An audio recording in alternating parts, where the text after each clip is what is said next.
We put quite a lot of stock in what one believes, as if belief was something real, something critical to our happiness and thriving. The first thing to note about belief is that it is not tied to reality. One can believe anything they desire. Belief does not make it so. As creatures with vivid imaginations, we have the acute ability to conjure beliefs which have absolutely no relation to the objective world, facts, proof, witness, or material substantiation. And these beliefs, subjective as they may be, are rooted in an equally subjective and precarious logic. Logic, like beliefs, is also a concoction of our making, and may or may not have any relevance to factual and objective reality. One can argue a certain logic, and if delivered convincingly enough by one who speaks with some authority, and especially when a number of others seem to be captivated by the charisma of this authority, who willfully accept and support the line of reasoning offered by this manufactured logic, sway many to buy in to the presented logic, setting the groundwork for a basis from which extensions of this logic may follow. This logic, then, can serve as the basis for laws and legal protocols, systems of commerce and trade, social dynamics, religious institutions, and many other societal constructs. Regardless of how tested and true this so-called moral fiber may be, or how absolute and objective it may or may not be to universal concepts of what is right, true, and proper. As an example, at one time slavery was legal, based on overarching beliefs that some races are inferior to others, and on a platform of logic, even logic deduced from the scientific theories of Darwin. Slavery was deemed to be not only legal, but moral and ethical by many, especially those with an economic interest in this immoral construct. If you have ever been exposed to an alien logic, one that seems foreign and absurd, or at the least unsettling and questionable, then you would know people can fully believe lines of reasoning which misalign with competing lines of reason. That there is more than one way of looking at the same facts and interpreting them in different and opposing ways, for different purposes, and to different ends. This is the clearest example of how a proposed logic may or may not align with reality.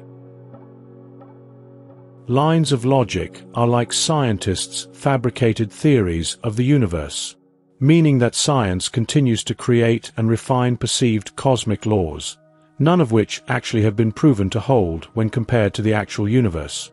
Science can propose laws of gravity, electromagnetism, quantum mechanics, and the strong and weak forces, and they can work pretty well to help us achieve certain tasks, but these laws are full of holes and continuously yield experimentally inconsistent data in tests, especially when an attempt is made to integrate them with one another or to compare them to observations of the known universe.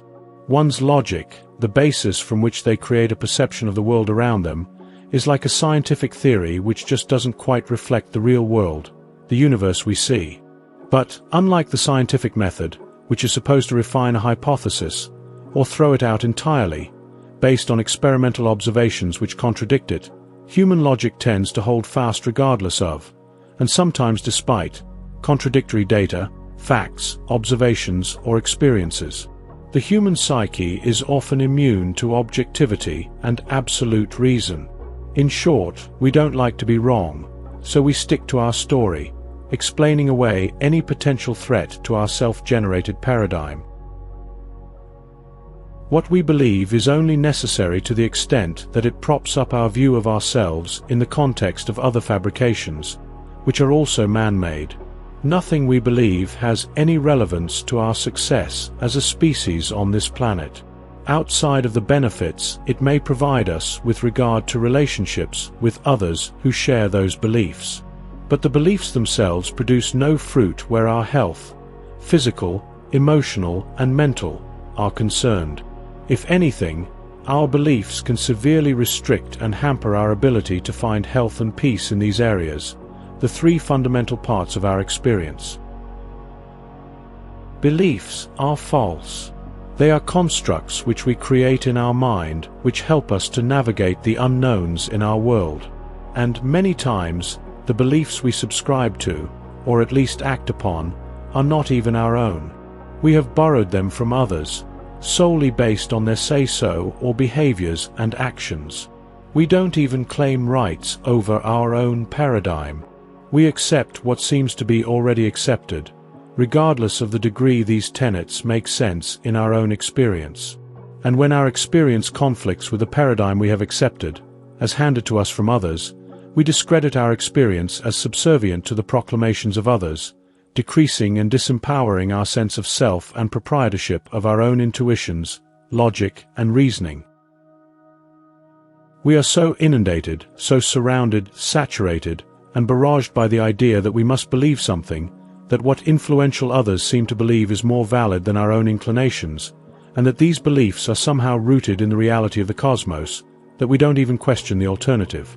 These systems of belief complicate our lives, confuse our minds, put us at odds with one another and with the idea that the universe is one force, the singularity, embedded at the most fundamental level of existence, from which all things material and immaterial emerge and become manifest. This simple idea, that all things are inherently God and that they are entangled by the field, the source, as one. For hundreds of thousands, if not millions of years, life on this planet has thrived, overcoming all odds to emerge from inanimate to animate, from non-living to living.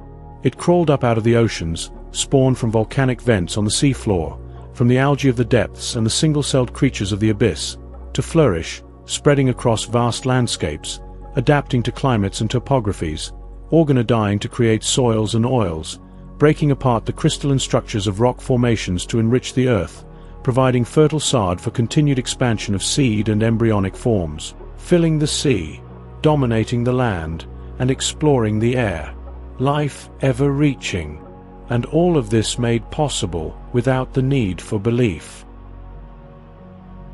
Then, through hundreds of thousands of years of evolution came man. With a larger ratio of brain to body, the frontal lobe and advanced cortices, bipedalism, and opposing thumbs, we outwitted nature, from whose womb we emerged, making ourselves like gods, beyond and above, separate and distanced from the nurturing of our Mother Earth.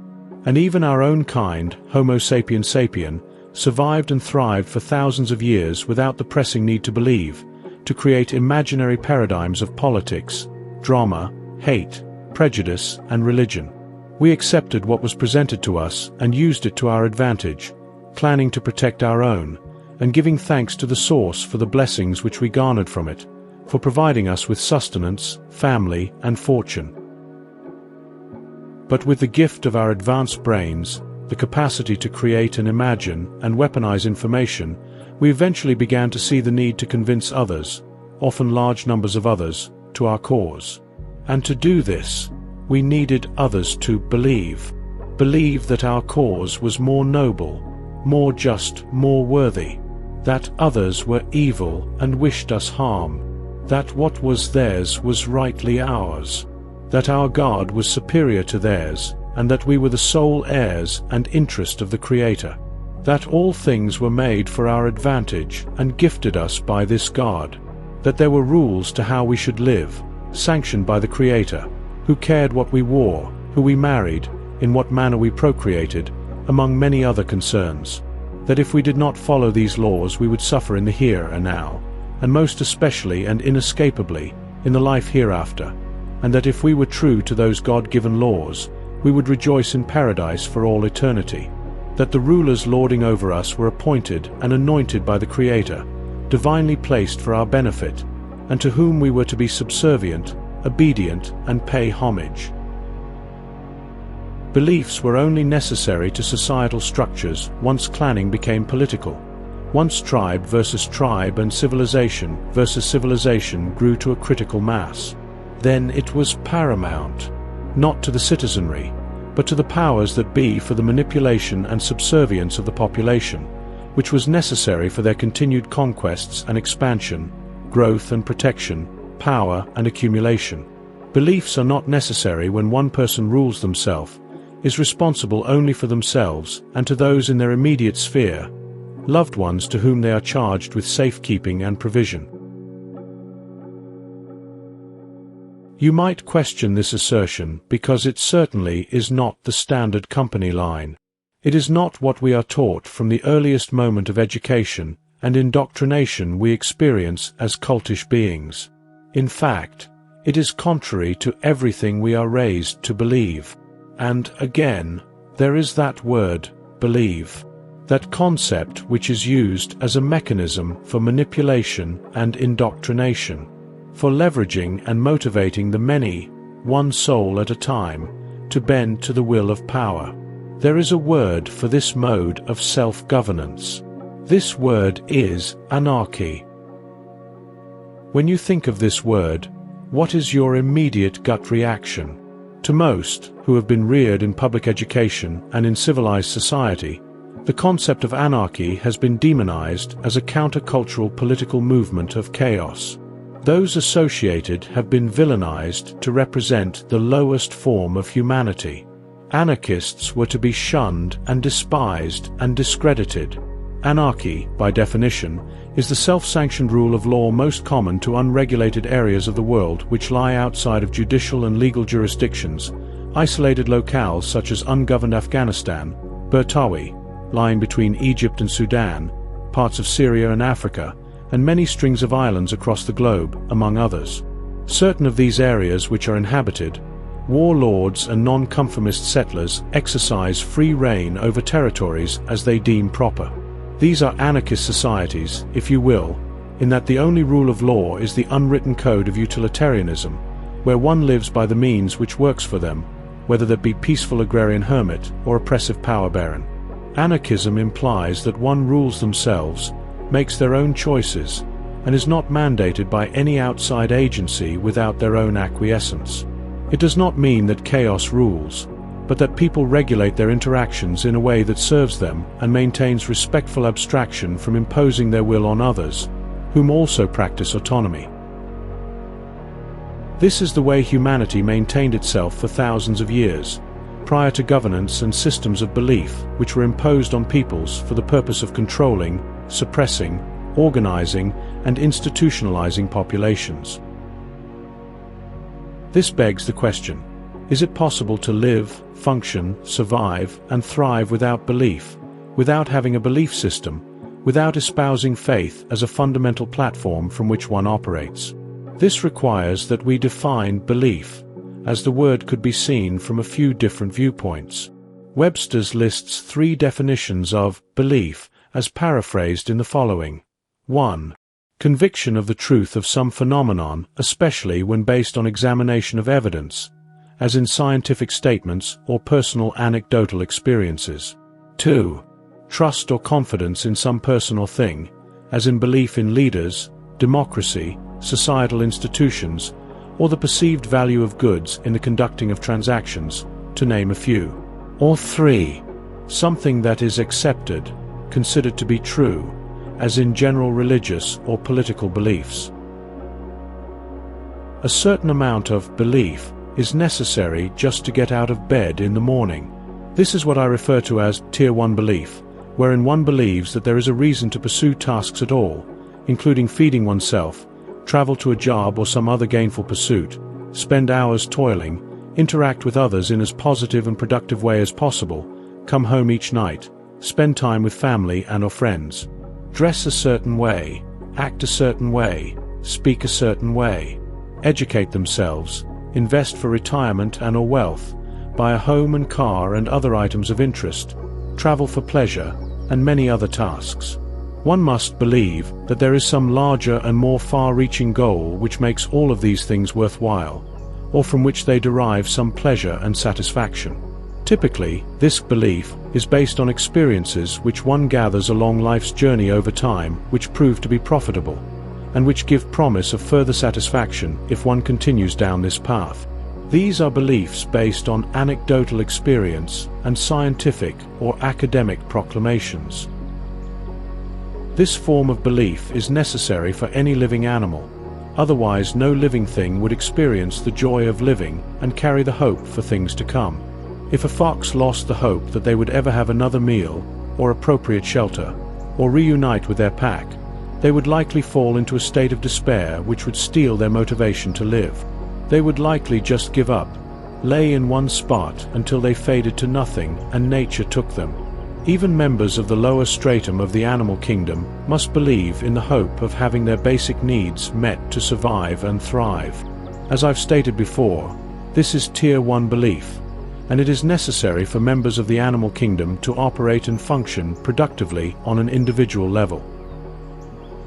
Tier 2 belief, that of trusting in others, is also necessary where any two humans coexist, are codependent and cooperate.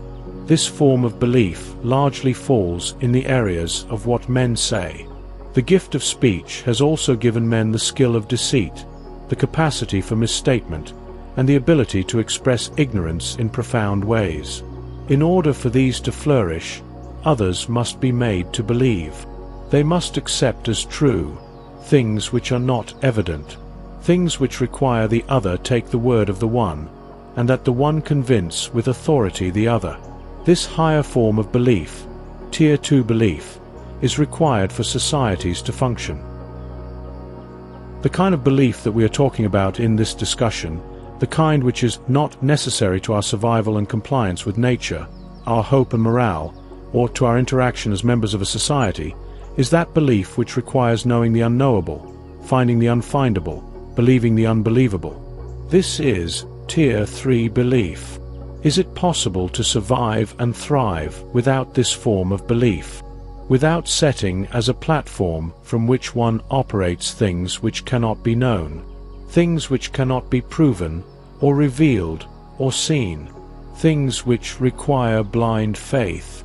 Is it conceivable that one could be self-sufficient where spiritual connection, relationship with the Creator, and eternal salvation are concerned? The ancients taught that this is not only possible, but that it is the only way to truly experience directly and intimately the Source, the one law, God. What we will call here spiritual anarchy, autonomy of spirit, consciousness, and personal evolution.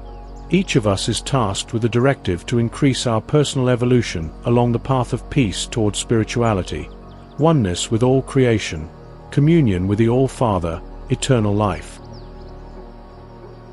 The Source has given each of us everything we need to find this path, the path of peace, through the forces of nature and the cosmos. Sun, air, water, earth, and love, wisdom, power, joy. The All-Father does not require we believe in these things. They are obvious and experiential, within and without us, easily seen and observed. No faith required. These manifestations of God are consubstantial with His essence, and abundantly experiential and available to us. Equally, knowledge of truth is also not a matter of belief, as it can be found evidentially through comparisons and reconciliation of our own intuition, nature, and the creative works of man. These things are also easily experienced. Again, no faith required. No fanciful stories of gods and angels and anthropomorphic beings with intent for good or evil.